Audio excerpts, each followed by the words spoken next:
Hello dears, আজকে আবার একটা নতুন ব্লগ নিয়ে চলে আসলাম।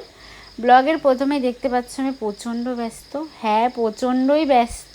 মানে কি করব বুঝে পাচ্ছিলাম না। আর আমার শরীরটা এত পরিমাণে খারাপ ছিল, আমি তো সত্যি বলতে কি কিছুই করছিলাম না, শুধু শুয়ে শুয়ে থাকছিলাম, কিচ্ছু ভালো লাগছিল না। আজকে অন্তত তোমরা আমার ভয়েসটা শুনে বুঝতে পারবে যে না, আজকে আমি সুস্থ, মানে সত্যি সুস্থ, কিন্তু এখনও পর্যন্ত না, মানে একটুখানি শরীর খারাপ ভাবটা আছে, কিন্তু যাই হোক আমি সুস্থ। আর আজকে সকাল থেকেই ভেবে নিয়েছিলাম যে একটু কাজকর্মগুলো করতে হবে, কারণ অনেক দিন ঘরটার একটু পরিষ্কার কম করা হয়েছে, কারণ বাড়িতে তো কাজ চলছিল আর এখনও চলছে, বাড়িতে কাজ এখনও চলছে। ওপরটা যাই হোক আমাদের ঘরটা এখনও কমপ্লিট হয়নি, টুকিটাকি একটু কমপ্লিট হয়েছে, যাই হোক আমরা ওই ঘরেই থাকছি। কিন্তু এই যে ঘরে যেহেতু কাজ হচ্ছে সেই জন্য কিন্তু ধুলোবালি হয়েই রয়েছে। তো ভাবলাম আজকে একটু ঘরটার পরিষ্কার করা যাক। আর এইখানে আমি পরিষ্কার পরিচ্ছন্ন করতে করতে মাম্মাম নিয়ে চলে আসলো খাবারের প্যাকেট নিয়ে, কারণ ও একটু সকালবেলা লেট করে উঠেছে, কারণ এখন তো স্কুল নেই আর এক্সাম চলছে ওদের। তো একদিন বাদে 2 দিন বাদে এরকম এক্সামটা চলছে। তো সেই জন্য কিন্তু এই যে খাবার নিয়ে চলে এসেছে, তারপরে ওর খাবার ওকে খুলে দিতে হবে। আর এই সব খাবারগুলো একটা ওর বাবা নিয়ে এসেছে, একটা ওর দাদার নিয়ে এসেছে। ও যেই খাবারগুলো বলে দেয় সেই খাবারগুলোই কিন্তু মোটামুটি ওর জন্য নিয়ে আসা হয়। তো এখন এটা ওর একটা কোটো আছে, সেই কোটোর মধ্যে ও ওটা রাখবে, তো সেইটা আনতে গেল, আমি ওকে পাঠালাম। আর এদিকে আমি একটুখানি টেস্ট করে নিলাম কেকটা কেমন, কারণ এত দুষ্টু হয়েছে, কাউকে দিয়ে খেতে চাইবে না, আবার এক এক সময় চাইলে দেবে না, এক এক সময় নিজের মন থেকেই দেবে, এইরকম দুষ্টু হয়েছে।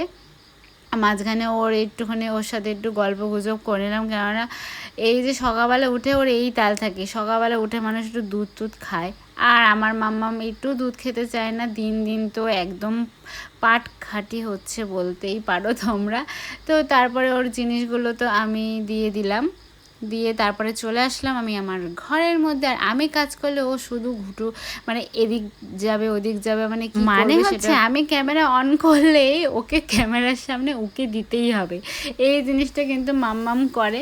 আর আমি সত্যি কথা বুঝতে পারি না ঘর পরিষ্কার করতে গিয়ে যে আমি কোথা থেকে স্টার্ট করব, মানে কোথা থেকে শুরু করলে আমি ঘরটা তাড়াতাড়ি পরিষ্কার করতে পারবো। এই জিনিসটা কার কার হয় আমাকে একটু বলো তো, কারণ আমার এই জিনিসটা কিন্তু মানে সব সময় হয় যে কোথা থেকে আমি শুরু করব। তারপরে হালকা পাতলা দেখছিলাম যে কোথায় কোথায় একটু নোংরা টোংরা হয়েছে, সেইগুলো আমাকে একটু পরিষ্কার করতে হবে। আর বেশি নোংরা হয়নি, কিন্তু টুকিটাকি একটু নোংরা হয়েছিল, সেইগুলোই আমি একটু পরিষ্কার টরিষ্কার করছিলাম, কারণ একটু নোংরা টোংরা হয় না, মানে আর এই সব নোংরাগুলো যখন আমি পরিষ্কার করব তখন আমি দেখতে পাবো না। যখন রাত্রিবেলা ঘুমোতে যাব, ঘুমানোর সময় লাইট ধরাবো বা এদিক ওদিক তাকাবো, তখন দেখতে পাবো ওই জায়গা নোংরা ওই জায়গা নোংরা, মানে এই রকম জিনিসগুলোই হয়। যখনই নোংরা পরিষ্কার করতে যাই তখন আমি সত্যি বলতে গিয়ে মনে হয় আমার চোখে আমি দেখতে পাচ্ছি না, চোখ আমার ধাঁধা ধরে যায়। আর যেই সময় আমি শুতে যাব বা একটু রেস্ট নেব বা কিছু, সেই সময় আমি যত নোংরা টোংরা দেখতে পাবো রাত্রিবেলা। আর সকালবেলা গিয়ে সেই জায়গায় খুঁজবো, তখন দেখবো যে না, তো আমি তো এই জায়গাটা নোংরা দেখতে পাচ্ছি না। এই জিনিসটা কিন্তু আমার সাথে হয়। তারপরে চলে আসলাম কিন্তু ফ্রেশ হয়ে, যে মানে এগুলো হচ্ছে শালুক ফুল, মানে শালুক না, সরি, শাপলা। শাপলা হচ্ছে কে কে খেয়েছো সেটা আমাকে একটু বলো তো। মানে শাপলা খেতে বেশ ভালোই লাগে। আর এই ফুলগুলো এখন ছাড়ানো হচ্ছে, এইগুলো হবে হচ্ছে বড়া, মানে ফুলের পুরো ফুলটাই বেসন দিয়ে বড়া ভাজা হবে। আর এটা হচ্ছে মাম্মাম এখন ছাড়াচ্ছে, ও ছাড়াতে খুবই ভালোবাসে। মানে যদি কোনো কাজ আমরা করি, সেই কাজটা যদি ও পারে, আবার না পারলেও সবসময় বলবে আমাকে দাও না, আমাকে দাও না, মানে এই জিনিসটা ওর মধ্যে কাজ করে। আর যখন কাজ করতে বলবো তখন করবে না। তো আমি ওকে বলছি আর ওর সাথে হাসছি, বলছি এটা কী করছো, আমি তো ছাড়াতেই পাচ্ছি না, সেই সব বলে হাসাহাসি হচ্ছিল। আর এই সত্যি বলতে কি এই ফুলের বড়া আমি এই নিয়ে 2বার খেলাম, সত্যি খুবই ভালো লাগে বড়াগুলো, মানে ভাতের সাথে যদি একটু বড়া হয় তাহলে কিন্তু বেশ ভালো লাগে। আর আমি আগে খেয়েছি, কিন্তু এই ফার্স্ট টাইম হচ্ছে এই ফুলটা ছাড়াচ্ছি, আর আমি ফুলটা ছাড়াতেই পাচ্ছি না। আর ফুলটা না ভিতরটা যেই হলুদ ইয়েটা রয়েছে সেটা না খুব আঠালো টাইপের হয়। আর তারপরে এই যে ছাড়ানো কমপ্লিট, আর এদিকে ভাজাভাজি করে খাওয়াও কমপ্লিট। আর সেই সময় সত্যি বলতে কি খাওয়ার সময় না আমার ভিডিও করার কথা মনে থাকে না। যখন খাওয়া দাওয়া সব হয়ে যায় তখন ভিডিওর কথা মনে থাকে, মনে পড়ে। আর এখন একটু যাচ্ছি বাজারে, কেননা বাজারে একটু দরকার রয়েছে। আর পুজো আসছে আমাদের এই ভাদ্র মাসে, মানে শুরু হওয়াতেই আমাদের পুজো আসে, এটা সেটা লেগেই থাকে। এখানে এসেছি আমরা ফলের বাজার করতে। আর এই দেখো মানে মা আজকে সবে ফেলে দিচ্ছে দোকানে গিয়ে, মানে এই হচ্ছে ফল পড়ে যাচ্ছে, না হলে হচ্ছে এই যে গামলাটা পড়ে গেল। তো এই জিনিসটা এরকম হচ্ছে। এখন এই যে এইগুলো আমি বাছাবাছি করছি, আর আমি সত্যি বলতে কি বাছবো কি না সেইগুলো আমি বুঝতেই পারি না। আর এই দিকে ফল টল নেওয়া হচ্ছে, কারণ কালকে হচ্ছে আমাদের বাড়িতে বড় ঠাকুরের পুজো।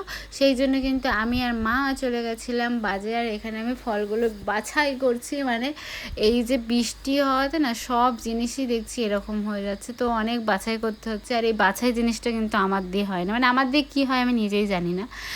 তো এই বাছাই জিনিসটা আমার দিয়ে হয় না, তাও আজকে আমি একটু চেষ্টা করছি বাছাই করার জন্য। ওই যে দেখতে পেলে আপেলটা পড়ে গেল, মা আজকে শুধু ফেলে ফেলে দিচ্ছে। আমি বলছি যে তুমি এটা কি করছো বুঝতেই পারছি না।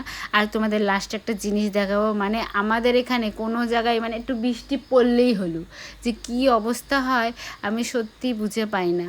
মানে সব জায়গাতেই হয়তো হয়, আর এখানে একটু জল পড়তে না পড়তেই কি বিচ্ছিরি অবস্থা। আর এদিকে একটুখানি বলছিলাম ফলের যে এই জিনিসটা ভালো হবে কি না। আর এখানে দেখো অল্প কয়েকটা জিনিস নিয়েছি, তাতেই অনেকগুলো টাকা। আমি বলছি কিছুই তো দেখা যাচ্ছে না, তাতেই এতগুলো টাকা, এই বলে হাসছিলাম। আর এই সেই বিশেষ জায়গা।